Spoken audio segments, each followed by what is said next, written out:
research. So we've got Dallas Glazik. Like he said, he's from Pheasants Forever.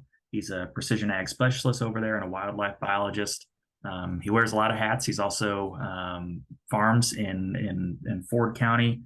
They have an organic farm that started with his parents. In fact, even before organic standards were a thing, they were farming with organic methods. And then they also have a distillery that they're using their own grains for. So he can speak to some of that actual prairie and grassland management. Go ahead, Dallas.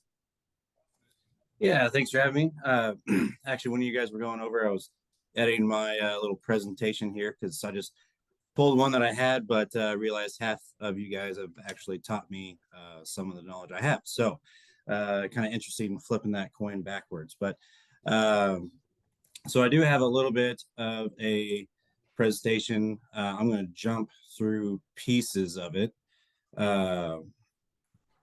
because it was one that I was kind of stealing and reusing. I'm going to try to share here.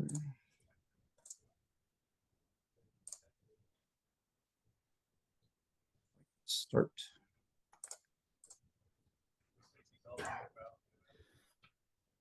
Yeah, so going over this, so of course you guys do have, and a lot of you guys are restoring prairies and managing prairies, and so you're utilizing management tactics, and your haying and grazing is one of those.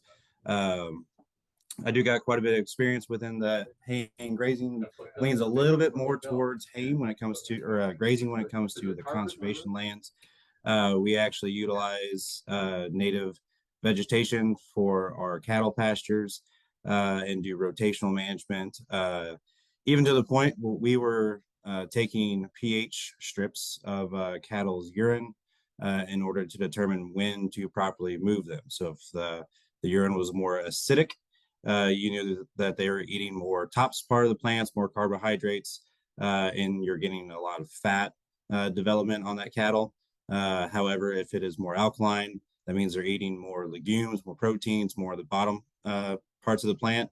And so you know if you've got calves and cows, you want more protein. If you want a fat calf, you want more carbohydrates. So based off the goals, you can definitely switch. So there's a lot of stuff that we can dive down to.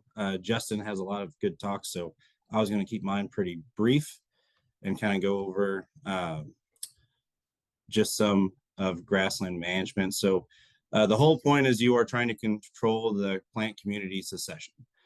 So a lot of these places and the responses there seem like brush management was pretty common of why these grounds are still being hayed. And that is, you're going through and you are cutting out those shrubs. I really love this little diagram. I use it in probably all of my presentations now when it comes to management. It's from out of the University of Georgia. It's a simple one, but however, it really hits it hard because you have the different stages and you have a bare field and you're, you get things like mourning dove, killdeer. However, in that grassland, grass shrub, which we're very prominent here in Illinois and a lot of us like to keep, that's whenever you get your most impact for a lot of the species that we like to hunt and see within the area. But it also, what I really like, if you look at that 1 and 2 within that red circle, you can see that big flush. And that is very, very common with particular management practices, especially prescribed burn and disking. Whenever you start bringing over some soil, you get that flush of more of your annuals.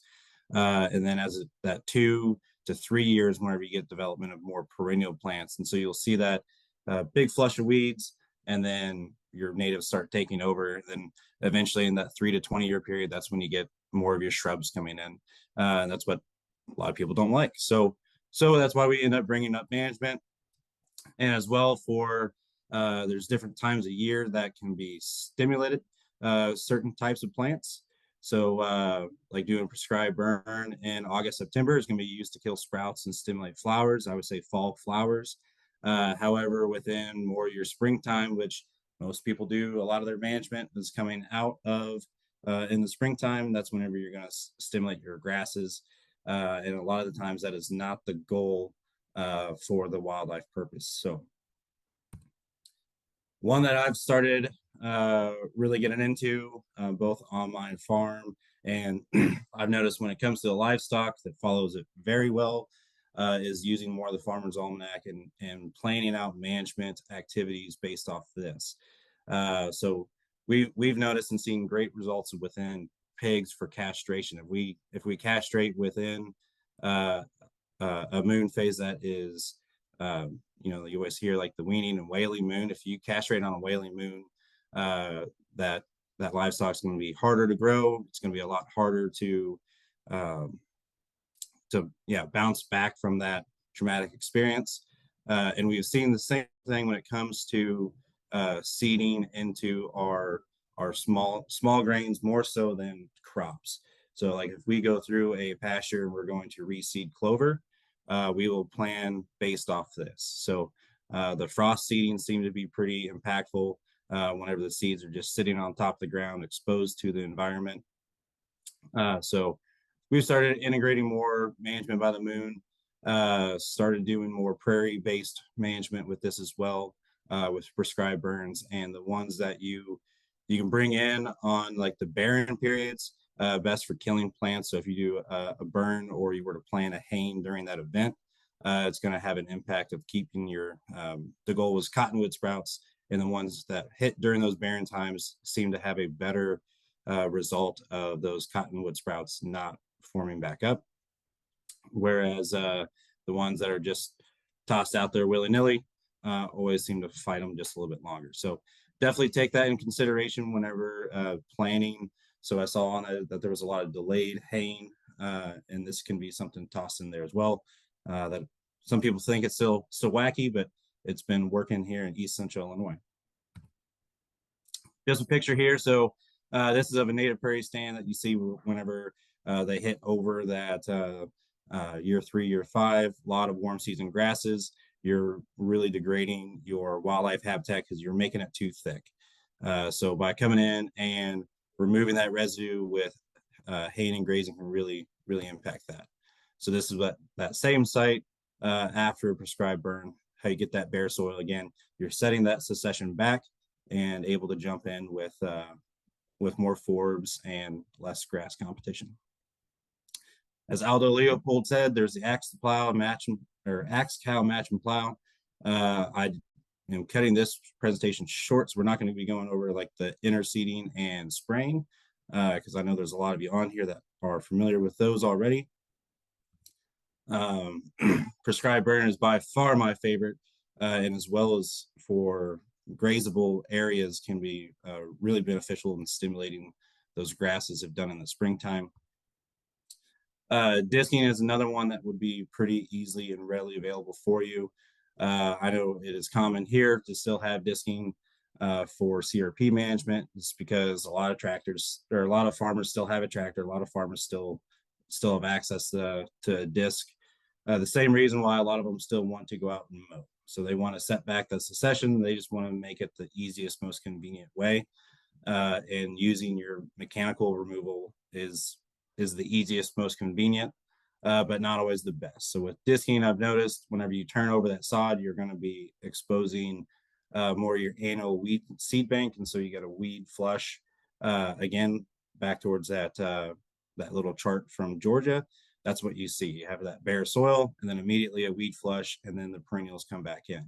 So definitely keep that in consideration, but can be really good for setting things all the way back if you're wanting to go all the way back. So in particular with cool season grasses done in an organic based method where you're not using chemical, I would definitely recommend using a disc or a plow.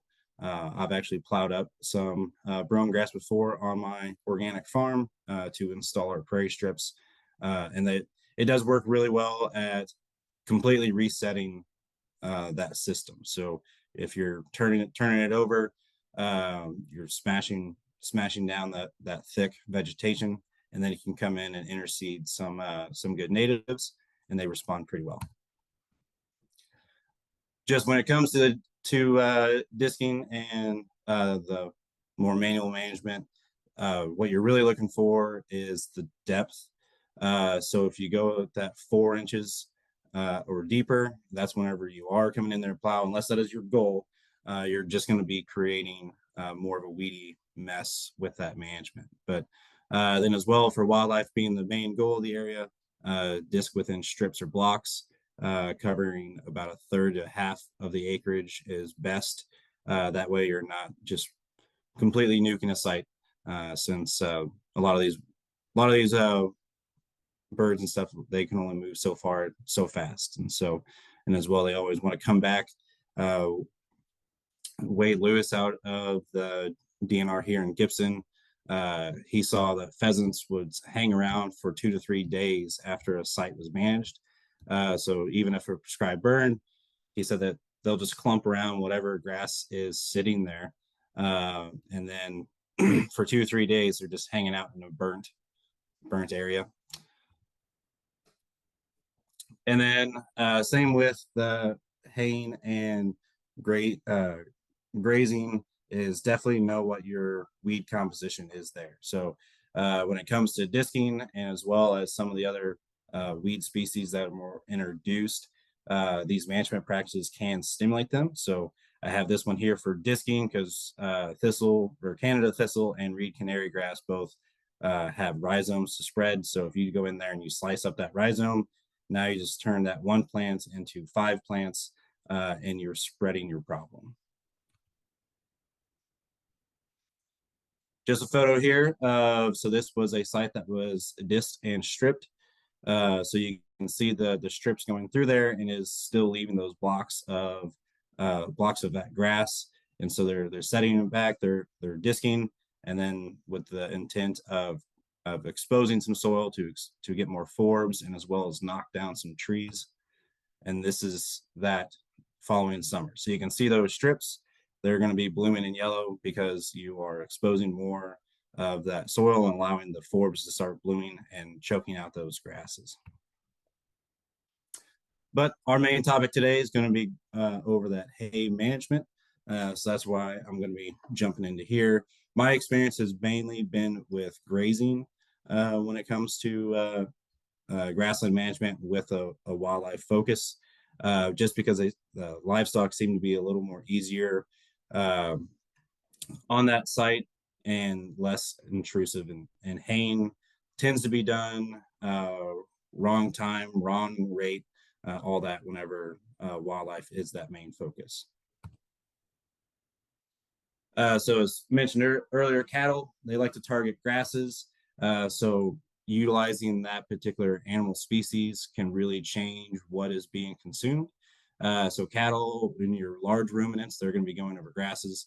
Your small ruminants, such as sheep and goats, they tend to be more browsers. They'll target after more your forb species. So if you get things like goldenrod and ratweed, you can bring in some goats, and they're going to be impacting that a lot more than if you were to just graze it with cattle and bison, because cattle and bison, they're going to be going after those grasses. Grazing brings in some great wildlife structure if properly managed, because you're opening up pathways, you're exposing that soil, as well as you are dropping manure, which then brings in insects. So it's really just completing that whole ecological cycle that our grasslands need. Like I said, it exposes bare ground. It recycles nutrients for soil health.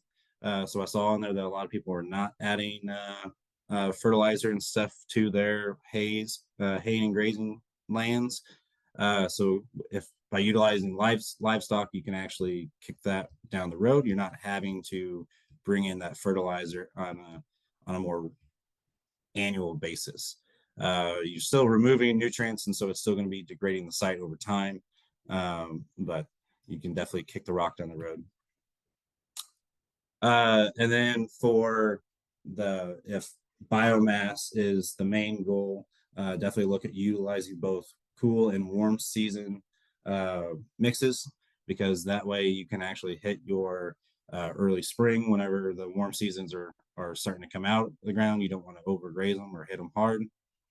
And so you can be grazing your cool season pastures, and then when you get to your summer slump in August, you can switch over to your warm season pastures after that biomass is grown up in your warm season pasture. And it works really well to bounce back and forth. I've seen good results with Grassland birds such as like bobolinks really enjoying the cool season pastures a little bit more than the warm season pastures, and so they can bounce around between the two. Mowing and haying should be done in the right way. If your goal is wildlife, try to look at that 8-10 inch or higher when it comes to mowing and haying. That way you are leaving plenty of vegetation there and not exposing just a bare field. Mowing and haying does not recycle nutrients, and timing is critical. So I've seen prairies that have been hayed, or they were warm season pastures that were ended up using for hay here in Central Illinois, and done at the wrong time, and it was really hard for that to snap back. So definitely look at that timing. If you don't know what timing to do, start looking at that Farmer's Almanac and playing around that. So the good thing with haying, it is removing that litter. So just going out there and mowing for brush control, you're not removing that litter. You're not exposing your wildflower seeds to that sunlight. So haying still removes it. So you're taking it off, and you are getting more of that soil exposed. And that is exactly what the Champaign County Forest Preserve did down this way. They utilized haying to remove cool season clovers and a prairie restoration. So it was an old pasture that was brome and clover, brome and alfalfa and red clover, and they were wanting to restore it and remove all that seed and remove that residue. And so they came in and baled it up, and the results were really, really effective at removing that clover. So they were able to, they planted off the time whenever that clover was at its most weakest point. And so it was a little bit earlier than what most farmers are used to, because most farmers also want that second and third cutting. They were wanting a one and done cut. So they hit it a little bit earlier, and that removed it. And then they came in and seeded it in their prairie, and that prairie was able to snap up pretty good because it did not have that cool season competition. So a lot of these sites I'm sure you guys are working at, you're planning to restore into prairie, and haying can be definitely a strong tool to do so. So you can get in there and do a timely haying and then seed it, and you get a little bit of income to help pay for the seed with the use of the bales, and as well as opening up that site for restoration. And if anyone has any questions on that, it'd be Jacob Pruitt was the one with the Champaign County. He was the one that was planned all that and utilized it. Here's a site that I'm working on. These are prairie strips. So they are installed within an ag field, and he is actually grazing with pork. So he grazes with pork, and then during the winter months, he'll actually bale graze. So the pigs stay out there. So he's still haying offsite, but he's bringing the hay into the system for adding fertility to the strips, and as well as feeding his hogs. So the weirdest thing, I was not overly expecting this to be as impactful as it was. So these are Idaho pasture pigs, and we put them out on the strip, and I thought they would act similar to sheep and goats, where they just kind of go out and they browse. However, they are very targeting the weed species within the prairie. So they're going through and they are hitting lamb's quarter, they are hitting Canada thistle, they are hitting the dandelions, the ragweeds. They really, really enjoy the small cottonwoods that are sprouting up in that site. So they're going in and they eat right at the root base. They're not tearing up the site. These pigs are not wallowing strongly enough, which you can offset pretty easily by adding iron and selenium into a supplement mix with them. Apparently their rooting instinct is mainly targeting for minerals that they're lacking within their diet. So if you can supplement those minerals, they're not going to be digging into the soil at the rates at which people that it causes problems. So, but yeah, so these pigs are out there, and during the growing season, literally watching them eat all the way around milkweed and black-eyed Susan and wild bergamot, leaving that native vegetation and eating everything else. The paths they make are very beneficial for birds, and this has actually been stimulating the site with uh, with birds and insects, to the point that this farmer, because he still farms in between the strips, he completely cut out his insecticide program. So he's saving about $9,000 a year on this farm, because he is no longer having to apply insecticides. But yeah, and I added that one to stop, because from there it goes into interseeding and chemical for management. So, and I figure you guys probably already know that. Thanks, Dallas. I think maybe in the interest of time, Nathan, we may just push some of that Q&A to maybe the end of Justin's. And if there is questions, feel free to put those in chat also, and Dallas can get to those. And we will make sure to share Dallas's contact information as well. Thanks, Dallas. Nathan, I'll let you take over and introduce Justin. Sounds great, Dallas. Thank you so much. That was really, really excellent. So now I'm happy to introduce Justin Proctor. He already introduced himself. He's the Virginia Grassland Bird Initiative Coordinator for the Smithsonian Conservation Biology Institute. And that is also part of a larger initiative, also the Smithsonian Conservation and Biology Institute, called the Virginia Working Landscapes effort, which is, I was looking at the website, and it's really an inspiring initiative. It's about promoting the conservation of native biodiversity and sustainable land use through research, education, and community engagement. And the Smithsonian is a pretty remarkable, large-scale, heavy-duty conservation institute. It does a lot of really useful research that's actually being applied to how people manage their land in the Virginia area. And I think that's a wonderful example. I know Justin's going to say a little bit more about that.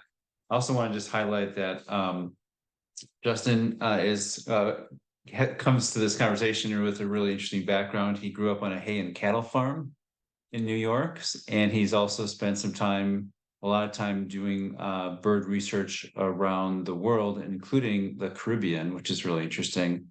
I was recommended to Justin by a former colleague and friend who has a really diverse regenerative grazing farm in Virginia. And he said, you got to talk to Justin. And we've been really happy to have some conversations with him already. I think you're really going to enjoy what he has to share with you. Justin, why don't you take it away? Yeah, thank you, Nathan. You can hear me okay? Great. Let me take a second just to share the screen here. Make sure we have that going. And then you tell me if you're seeing the right screen or the wrong one. The wrong one. Okay. Let's see if that works. Yeah, good. Okay. Excellent. I think we can make this work. Well, thanks everyone for having me. Dallas, we've got a lot to chat about. Everything you talked about, I love, and I'm a big fan of those prairie strips and want to see that come to Virginia. So we have a lot to talk about. Super cool stuff. So yeah, as Nathan was saying, we're here in Virginia. I coordinate this Virginia Grassland Bird Initiative, which we've got 3 years under our belt right now. Momentum is very good.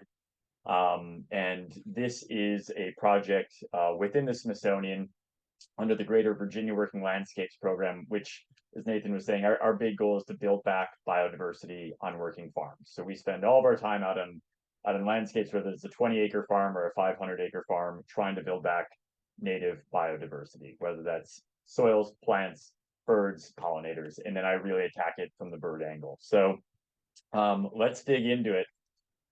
Quick overview of some things I want to hit just really quick. The plight of our grassland birds here. I'm sure it resonates with yours. How local research informs local conservation. I think this is the biggest strength of what we have within our program, is the fact that we do research on these farms. We take that research, we turn that into a suite of best management practices, and then figure out ways to get those BMPs on the ground. So we have the whole pipeline in-house. What we learn, we figure out how to get it out on the landscape at scale. So that's really exciting. I'll talk about some of the strengths of our program, and then some of the best management practices for grasslands and grassland birds that I think you'll find interesting and should be applicable where you are as well. So just to give you an idea where I'm coming to you from today, so we're in Virginia. Of course, we have a really neat topography here. I'm in the very northern part of Virginia, so we have the Blue Ridge Mountains, we have the Appalachian Trail coming right up through, and then we move down into the Piedmont, big rolling hills, and then down into the coastal plains. So a lot of what I do is in the Ridge and Valley system, and then out into the Piedmont. So a lot of our programming we try to tailor to different farms in different places because the landscape starts to change quite quickly. So this will just give you an idea of what some of the farms around here might look like. So the mountains in the back would either be national park or national forest around here, which is great. We have a lot of public lands. Those are heavily forested, then those forests come out, and they usually meet farmland pretty quickly. We also, of course, have some big river systems here. We have both branches of the Shenandoah River where we are. So we think a lot about how these farms sit on this matrix of habitats. We look at woodlands, we look at wet areas, we look at these grassland ecosystems, and our idea is to build back biodiversity across all of these. And again, I'm really focused on how grasslands fit into that. So as you guys probably know, grassland birds have taken a really big hit, especially over the last 50 years. If you haven't read the paper by Rosenberg in 2019, I'm sure you've heard about it in the media when everybody was talking about 3 billion birds lost. It really got a lot of coverage. When you break that data down and you look at which guilds of birds actually took the biggest hits, it was the grassland birds that have suffered the greatest declines of any other birds out there. So that's a really big deal. To make it really tangible for you, where we had 4 meadowlarks sitting on a fence row in Virginia, we now have 1. So that's pretty scary for us. One more click on that and those meadowlarks are gone. So we've seen declines of anywhere between 50 to 80% on some of our grassland birds. So thus the initiative and our efforts to move very quickly on getting some conservation on the ground and active, because we feel like we don't have time on our side. So another thing to point out too, of course, is not only the plight of our grassland birds, but the plight of grasslands in general. We are down to about 1% of the native grasslands that we had in this part of the world, of the country. And of course, a lot of the grasslands that persist today are working grasslands. They are surrogate grasslands. And so that's a lot about what we'll talk about today, is figuring out that balance and trying to make those surrogate grasslands function a lot more like a native grassland. So let's see, let me click here one more time. So that introduces us. This is our initiative. We have a pretty big team. We are 4 main partners. That is probably our biggest strength, is that we have the Smithsonian, we have Quail Forever, American Farmland Trust, and then a local land trust, the Piedmont Environmental Council. So we've all come together with this shared vision of reversing the decline of grassland birds, and at the same time trying to build resiliency on these farms. So we work across 16 counties. These are some of our birds we're focusing on here, some of our focal species. We have everything from grasshopper sparrows to bobolinks to kestrels to blackbirds, meadowlarks, savanna sparrows, grasshopper sparrows. I think we share the majority of these birds with you guys as well. Dick sissels are harder to find out here. I think you have a bigger population where you are, but they fit a lot of the mold we'll be talking about today too. So partner expertise is huge in what we do. And of course, here's what we're looking at. We have a native prairie on the left, and then we have a working grassland on the right. So we think a lot about how these birds see these habitats. And of course, a lot of them see them the same, especially when they arrive back from migration and see a grassland.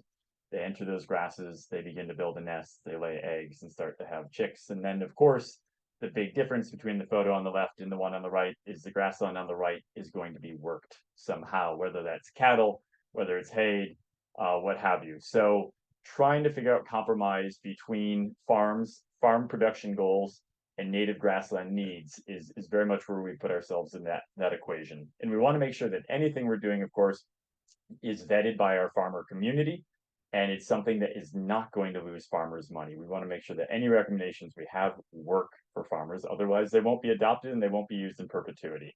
So there's no point in recommending something that just simply won't work. So this is our goal. Our goal is to see thriving production, but nature back on these farms, right? And so here you have, you can see that grass is getting longer here. We're going to talk about a delayed hay scenario. We're going to talk about cattle, the fact that they fit into these systems well. And we want to see bird life flourish with production goals. And the really good news is we have found that it can work. We have a pretty good recipe here that is working very well for both farmers and grassland birds. And it's a matter at this point of just amplifying that out across more farms. So that's our goal. So some of the knowledge gaps, of course, that we have, there are many. Grassland birds didn't get a lot of attention for a long time. It wasn't like a wetland bird or a forest species. In fact, grasslands didn't get a lot of attention for a long time. I think it's only been the last 10, 15 years that scientists and conservationists are really starting to get grasslands the attention they deserve as being a true ecosystem. And so we have big gaps in where these grasslands have been studied, where the birds have been studied. The second point here is a really, really important one that I need to make sure you know, and that is that occupancy does not indicate successful reproduction, right? Just because you see a bird somewhere does not mean, one, that the bird wants to be there, or two, that it's doing well there, right? We see a lot of that coming out of, let's just say, solar farms right now. They'll put out sound recorders, and they'll say we have 45 different species that we've recorded sounds of using this new solar panel field that's in prime ag land. Well, unfortunately, that doesn't tell us anything. Those birds could have just been flying over. They could have stopped for a minute and said, this is terrible habitat. So occupancy is not indicative of much at all. So just keep that in mind. You need to know more to be able to make inferences about what needs to happen. And then of course that leads to what promotes actual population growth. At this point, that's what we need to do: stem the decline and start building populations back immediately. So we do a lot of research out on farms, out on grasslands. This is what we do. So that photo at the top, of course, we do a lot of rope dragging. We'll talk about that in a minute. We do a lot of nest searching. This is a quick overview of a lot of the research, and I'll dig into just a couple things here. But we're studying movements of birds. We're studying the full nesting phenology, how these birds interact with a disturbance. Will they come back into a field after it's been disturbed? Will they not? Are they moving out? We're looking at trying to actually infuse cattle pastures with wildflowers, so trying to get pollinator resources out into fields. We're tracking birds all across the continent, so a lot of really exciting research happening here. And what's exciting, like what Nathan was mentioning, is I'm excited to share that, because I want to make sure that research is getting out and being used. That's the whole point. So I'll just start really quick with our regenerative grazing and haying study. So this is a really quick example of a breakdown of a study site. We have many of these, where we'll have an early hay, a delayed hay, a continuous graze, and then a stockpiled graze. So basically removing the cattle. And this is all very much focused on the nesting season for grassland birds, of course. So we're looking at different treatments and looking at survival and the ability for these birds to actually fledge their young based on the timing of these practices. So this is what that looks like. We have a massive team every spring and summer.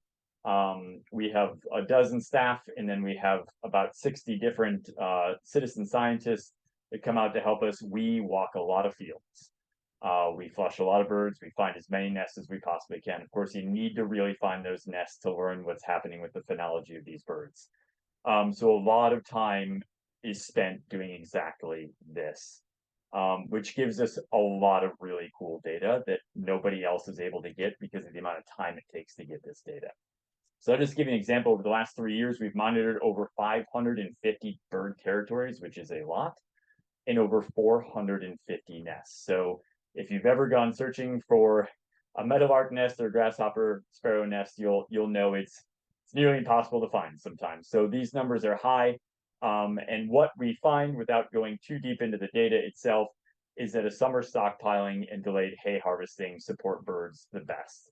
So that is moving cattle off select fields in the spring, so there's no disturbance there, allowing those grasses to grow. You're stockpiling them for the summer, so then your cattle have something to eat during the summer slump when it's so hot here that all the grasses fall and nothing's growing. So that works really well with rotational grazing anyhow, so that's great. And then of course this delayed hay is super important. So since we're focusing on hay with all of you, let's get into that. This is a chart showing 4 different species of our grassland birds here. All of these are using cold season grasses, by the way. These birds do fine in cold season grasses, the majority of them. And so you're just seeing this cumulative curve of basically all the fledging, the cumulative amount of nest fledging over time. And so obviously as the spring goes on, more nests have fledged. And what we see is that if we have a typical hay date here in Virginia, let's just say June 1st, and you look at where the majority of those lines cross, you're getting less than 50, in some cases less than 25% of your nests being fledged. Now, a really important point here too is when you're haying a field and you're cutting it early, a lot of the females that are on those nests protecting their young, they do not flush, right? You are actually haying over the adults as well, which means you've created a population sink. You have drawn birds into a grassland and then we're mowing them over, not only the nest, but the adults as well. So you can imagine what that does to a population over time. It basically just depletes it completely. So that's what you get out of a June 1st date. You go to July 1st, okay, this is our delayed hay date, and you're getting close to 85% of the nests fledged by that date, which is a game changer. Of course, you go from 20 to 25% to 80%, it changes everything. You let the birds do that for 3 or 4 years, you're going to start seeing these populations rebound pretty quickly, which is exciting. So the July 1st date is the date that we've compromised on. We could go further. Of course, we could push that date a little further. What you end up running into around here is just incompatibility with good hay. At that point, after July 1st, the hay really begins to deteriorate. You get some weedy growth. It becomes difficult for farmers. So our compromise is that July 1st date here in Northern Virginia, which gets a lot of our birds off the ground. So to visually replicate that, you would look something like this. You would let the grasses grow, of course, into early July, and then go ahead and take your first cutting of hay, which would give you enough regrowth in the summer and fall to do a second cut as well. This works for a lot of our farmers here. The other one too, of course, is summer stockpiling. I just mentioned this is really great for grassland birds. Grassland birds grew up, they co-evolved with a disturbance in the fields. That those were large herbivores, even here in the east. They do very well with cattle if cattle are kept in low stocking densities and if they're moved. So good rotational grazing practices. Anyhow, we can actually get that rotational grazing to work in a way that we're moving cattle off select fields, and those select fields are usually the biggest, most contiguous open fields where grassland birds target their nests, and then bring them back on in July. So you just have hooves off the ground during that time.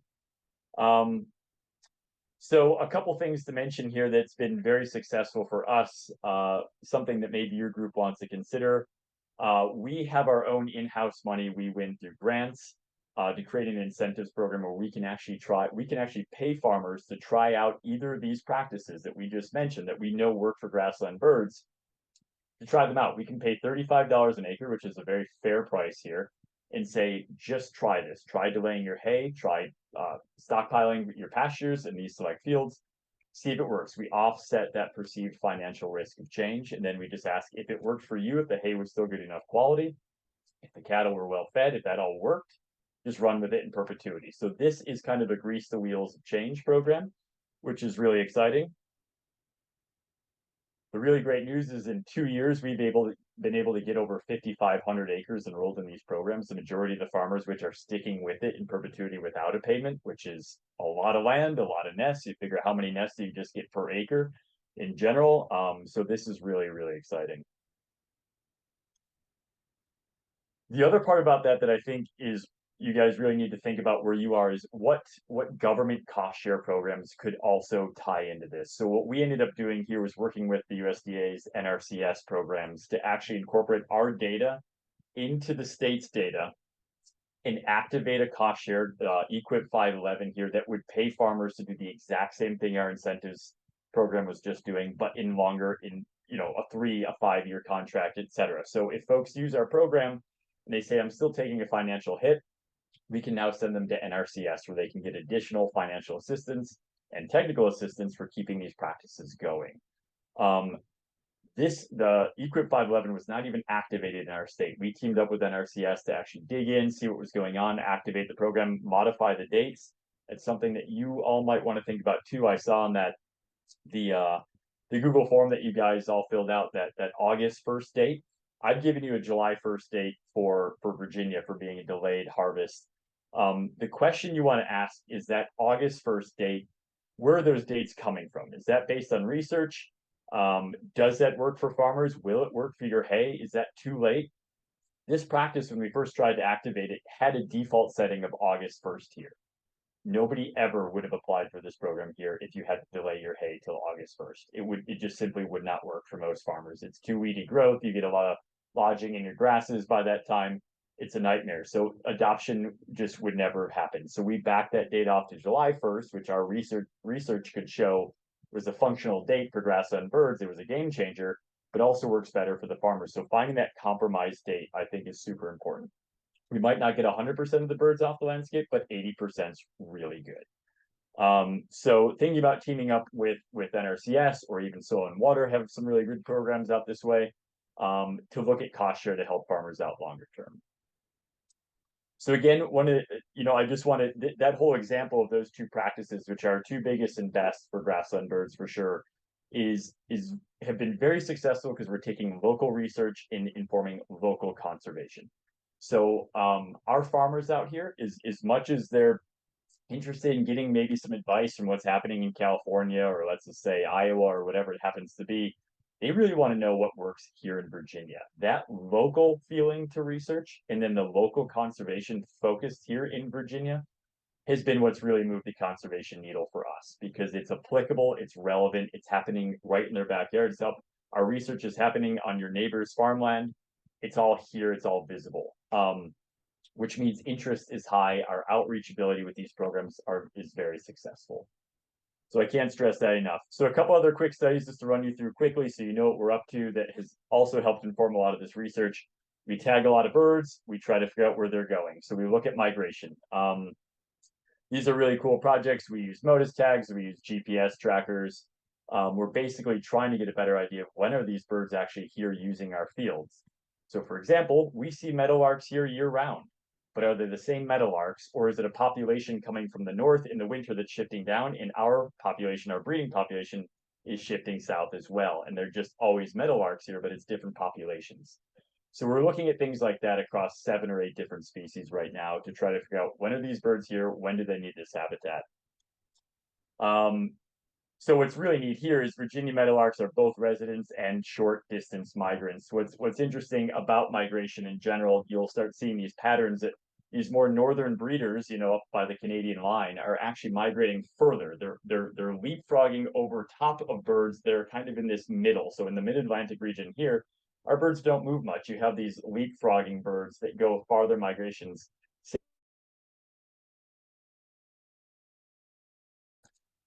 We're doing the same thing with fledgling. So this is hugely important to these hayfields as well. Is okay, we've got 80% of our birds fledged. It's July 1st. Here are these little birds that are bouncing around the grasses trying to become flight capable. What happens then when you bring out, a mower, a bush hog, whatever it happens to be, a cutter, a disc? Where are these birds going? Can they actually escape at that point? Are they flight capable? Is there habitat for them? What's really neat, and we're doing this with kestrels, all sorts of birds, and we're taking a look at where they're going. We have all these nodes set up over the field so we can get short-term movement. We can really see what they're doing. Juvenile grassland birds are using like a diversity of habitats. That's what we're starting to realize. So all these birds that have fledged from nests inside your cold season grass fields, your fescue, your orchard grass, whatever it happens to be, are actually moving out of those fields, sometimes even during the day and night period. So this is a cool map showing orange is the day, blue is the night, where these birds are going at night. We're finding that these juveniles, even just 2-3 weeks after fledging, are moving over to completely different habitat. And that blue habitat at night, those are native warm season grasses on this farm. So what we're starting to see is that these birds, after fledging out of cold season grasses, are preferring to go into native warm season grasses. We're guessing because there's more structure, there's more food, it's easier to move around through native warm season grasses. So that's really cool too. So talking about a matrix of grasses on your grassland is a huge part of what we do. So if you have cold season grasses, we really encourage, whether you're going to hay them or not, to have strips or patches of native warm season grasses to build that mosaic of habitat out. Of course, here, bobwhite quail are very specific to native warm season grasses, our turkeys, things like that. You have this other suite of grassland birds that really depend on these other types of grasses. So something to think about in your bigger hayfields if you're looking at conservation is diversifying your grasses. Another program that's been super successful is our nest box program. So this is something too that if you have these massive expanses of grassland, you have to recognize that there are grassland obligate birds nesting in the grasses that have to nest in the grasses. They cannot nest anywhere else. But there's another suite of birds, these cavity nesting birds, that use grasslands to forage, and they have to have grasslands to forage. Here in Virginia, we have over 50 different species of birds that are using grasslands in some way, and they have to have them. Only 7 species have to build a nest inside them, but all these other birds are using them to forage. We've had really good luck getting landowners and producers excited and more engaged with grassland bird conservation when they have something tangible on the landscape to look at to remind them. Here in the East, and you could use this out where you are too, because American kestrels are continent-wide. Nesting bird, they are in decline. Nest boxes work for them. It's a lot of fun for landowner engagement. You know, we get these boxes up all over the place, right on edges of fields, fence lines. These birds bring a lot of really neat ecosystem services to these landscapes as well. Really great for pest management. You can do this with tree swallows, bluebirds. It's a huge suite of birds that need nest boxes. It's an easy lift. It's something that a lot of farmers will readily do because you're not asking them to do anything big or any change of management. But once you have a nest box on that property, and let's just say kestrels use it, and then you have these young kestrels, and you can put cameras in these boxes, these landowners and producers get pretty excited about this. And so then you start having these conversations about habitat, about what these birds need to be successful in the box, right? What they need to go out and forage. And that's a lot about diversifying your plant community again, because that's what gives you your insects and your small mammals. So a couple other just real quick additional BMPs that are win-win for grasslands, wildlife, and farmers. Dallas even touched on this one as well. Raising the blades, a really simple one you can do. So whether you're just going to go out and bush hog a field, whether or not you're going to go out and you're going to hay it, the higher you can get that blade, the better. Not only for grassland birds, but also we're finding for a lot of our turtles here in the East. So we have box turtles that are actually out there nesting in these same fields at the same time.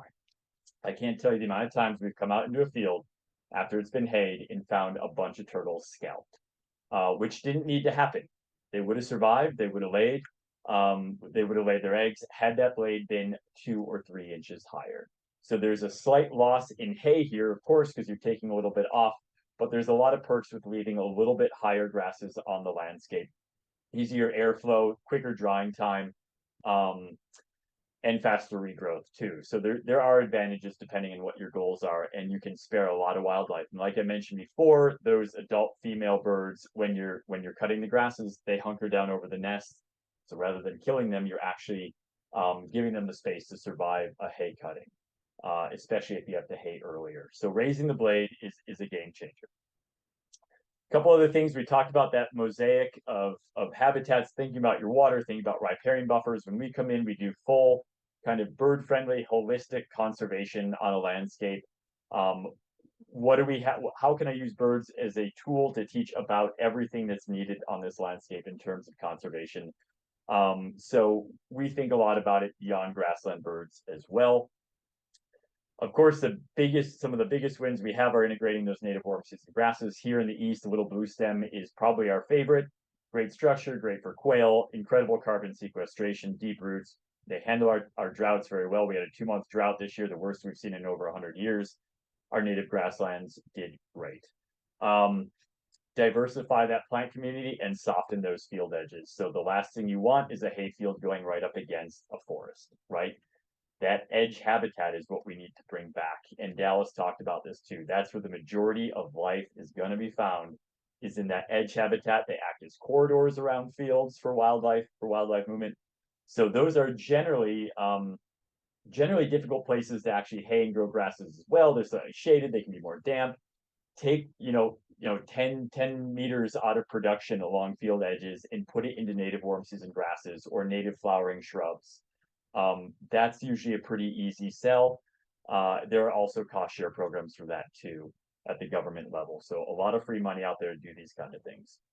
And of course, we talked a lot about the breeding season today, but you got to be thinking about your hayfields, your grasslands year round. All these birds, the majority of them, need these grasslands year round for food and for shelter.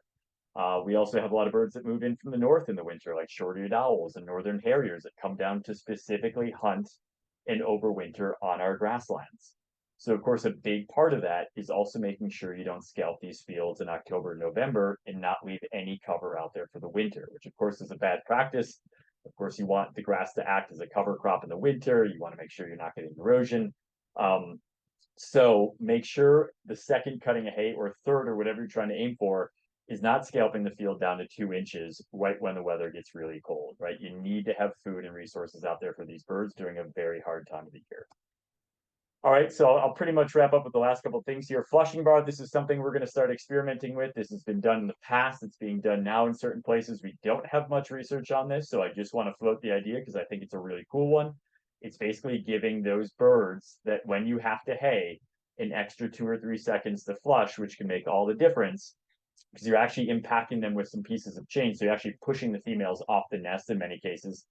To try to increase survival during haying. So not a heavy lift, it's just a bar with some chains. This is what it looks like now. Something quite simple. I'd love to see us get some cost share programs going for this so I can basically just give these to farmers for free to try out and then do some research looking at flushing rates in front of these. So this could be just another tool in the toolbox for trying to get more birds moved out of your way. This could also work very well potentially for those juvenile birds that are still not super flight capable that need to be pushed out of the way of the tractor on July 1st when our farmers come back into hay. We still have little bobolinks and things moving around out there, but we don't want them to get cut up, so we need to push them out of the way. So keep an eye on that. That's a cool idea. Of course, I talked about the fact that these bird-friendly practices are more about holistic conservation on these landscapes, on these farmscapes. Everything from eliminating use of biocides, rodenticides, to getting easements on these properties, wildflower meadows, all these, building a sense of place around farms. We have a lot of fun with that. So my conclusions really quick are, of course, the fact that especially I aim this statement towards the scientific community, because 20 years ago, cattle were the devil, farms were ruining everything, agriculture, which was wrong. That was the wrong way to look at all that. Farms should be seen as an opportunity, not an obstacle to conservation, and they can work very well with nature. Birds are indicators of ecosystem health and resilient, sustainable farms. Okay, I know if you have certain birds on your property and they're successfully nesting, right, and you have a diverse suite of those birds, it's very indicative that you're doing a lot of very good things for those grasses and that grassland ecosystem. So use birds as your indicator that you're doing good things on these habitats. I mentioned this before, there's a lot of strength in local conservation efforts, local research fueling local conservation. We find that farmers really resonate with that well. And then of course, build community around these BMPs. That's the whole idea, is get people excited. People are looking, especially post-COVID, meeting people, having community. Why not get them together around these concepts, around these shared, building out, bigger swaths of land that are under the same types of BMP management, things like that, getting neighbors together for the first time to walk fields and discuss these kind of things. That's where we're having a lot of success. So with that, I'll just wrap up and say thanks, and happy to answer any questions and all that good stuff. So thanks. Thanks, Justin. Yeah, so I think we tried to warn you ahead of time. We just dumped a lot of information on you guys. And I know just in our conversations in the past, we've had a lot of really specific scenarios that you all have wanted to walk through that I'm not really able to answer a lot of the time. So yeah, if there's specific questions on things you guys are running into, whether it be species breakdown or management, now would be a great time.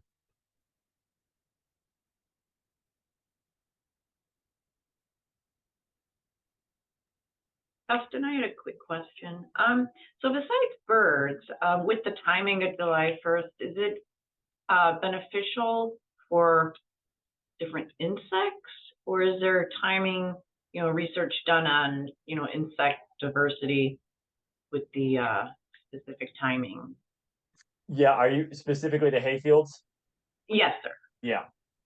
Yeah, to be honest, we don't do a lot of work with insects in hayfields. The reality of it is this, and actually Dallas touched on this too, and I should move back to this.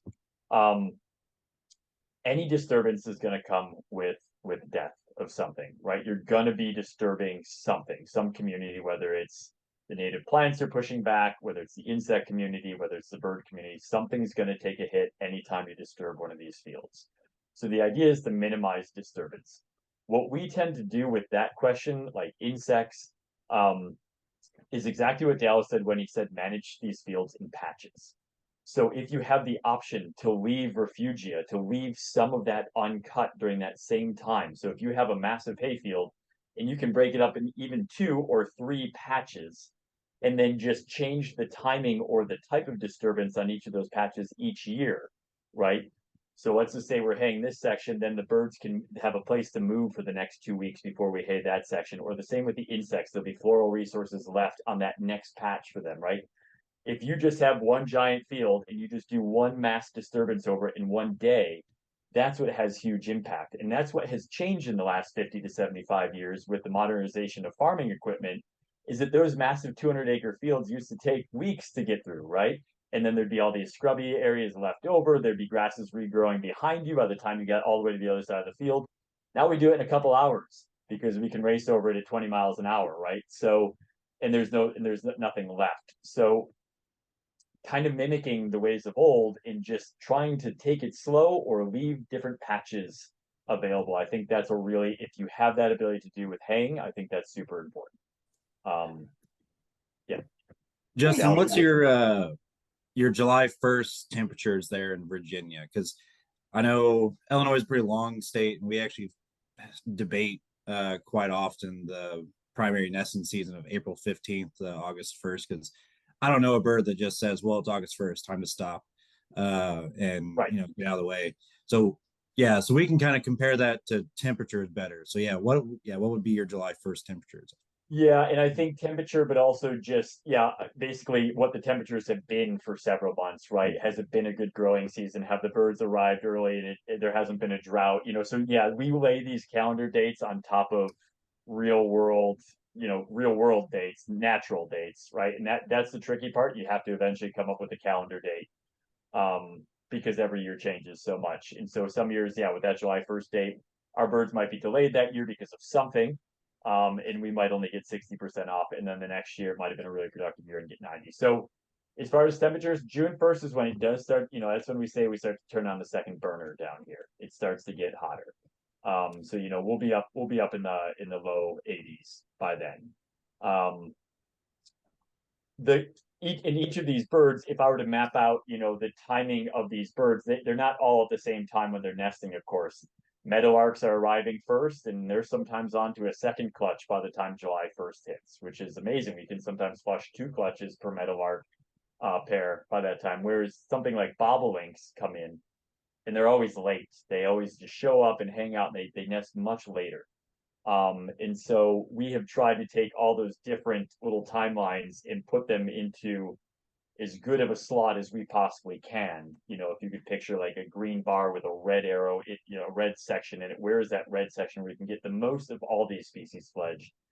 That's our July 1st date here. And I think the tricky part to figure that out for where you are, if you don't have a lot of nest data to look at that, I think one of the ways you can come in and do it and get kind of a down and dirty idea of when these birds need that disturbance to wait until is to look for chicks, is to look for recent fledging birds, which is something that a group of bird watchers could help do. For example, recently fledged chicks look and fly very different from adults. So if you could even just, and much easier to find, obviously, than having to find nests, that could help you guys better figure out when the bulk of these birds are really fledging chicks, right? And that might be able to, you could maybe, that August date might be really late. You might be looking at that and saying that's going to be hard to get people to wait till August 1st. Maybe we could, back that to July 15th. That's when I'd get involved with your bird clubs, bird watchers, and have them go out to some of those fields and just say, tell us what you're seeing. Are you seeing any chicks out there moving around? So that could be an easy way to start to try to get some change going if you did want to play with that date a little bit. Try to refine it so it's better for farmers and and still good for birds. Yeah, I know Ward with the University of Illinois. He's actually doing some research on those dates, Okay. and in particular with ag lands, and he's actually surveying some of our farms for bird practices with with farmland management. So yeah, he's looking at some of those, but That's great. yeah, it mainly seems the other way that I work with. It's August 1st is like a national holiday for mowers, and everyone decides to jump on one. So Right. There you go. I think when we look back and we try to figure out where August 1st came for us, because that was NRCS had listed was that August 1st date, and we said no way, we gotta bring that into July 1st, and nobody's gonna adopt it. I think that was originally designed here around quail, which is great. Quail are a later nester, of course, too, and so I think that date was really targeting quail, but was being applied to cold season grass fields, which doesn't make any sense because the quail aren't there. So, quail are just a different game with native warm season grasses slightly later. You wouldn't necessarily be haying those anyhow. So we've kind of separated the two, and we're really focused on this date for cold season grass fields here, which are the majority of our fields. And like I said, the majority of our birds use those cold season grasses just fine. So that's why we modified that date. But I think it was originally a quail thing that was pushing it so far back into the summer. got another question, Justin, here.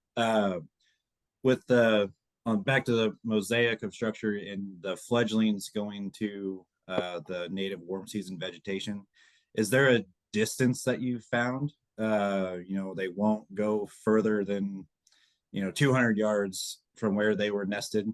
I know there's been some talk with the prairie strips, and Dr. Adam Davis out of U of I found 200 feet is the best for insects. That way you get your best benefit from ground beetles and stuff like that, not to go past 200. So I was wondering if there's the same similarity with the fledglings.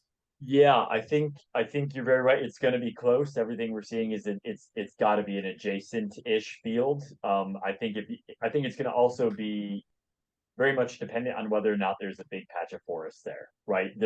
These fledglings are going to stay in grasses, so they're going to be moving from grassland habitat to grassland habitat. They're not going to jump over even a thin forest buffer, right? So I think what we are recommending is to, put either strips of native warm season grasses in along field edges, or take an acre or two out of hay production and just put it into native warm season grass production to create that mosaic of habitats out there.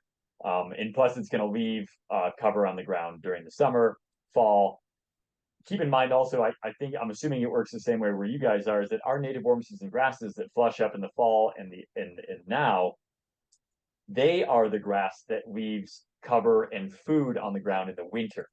So when we drive around in the winter here and you want to find out where all the birds are, you look for native warm season grasses because they're robust. They're still out there standing. They're 3-4 feet tall sometimes, and they still have their seed head. And obviously everything's switching over to seeds in the winter. So you're also getting your overwintering habitat with those native warm season grasses. So long answer to your question is that from what we're seeing right now, and we're going to hit this really hard this year with these fledglings, is it needs to be an adjacent-ish field. It needs to be pretty close. They're not going to do anything crazy to go find it. It needs to be, within view, basically. I have a question about nutrient application on hayfields. We have a mix of cool season and warm season hayfields. I would say most of them are probably cool season, but as far as I know, we've always had this restriction on applying fertilizer. And there's been a lot of pushback from our farmers on that, because understandably we're removing nutrients and we're not returning any nutrients, and we don't really have the opportunity on these fields to implement grazing. So can any of you talk to the pros and cons of nutrient application and what we should be maybe more restrictive of or permitting in terms of nutrients? What I don't have much to offer on that. Maybe Dallas does. I would just ask the question of what has restricted, what is the concern that you're addressing with the nutrient application? Is it a worry of stormwater runoff into your waterways that is a concern? Is it expense of the nutrient application?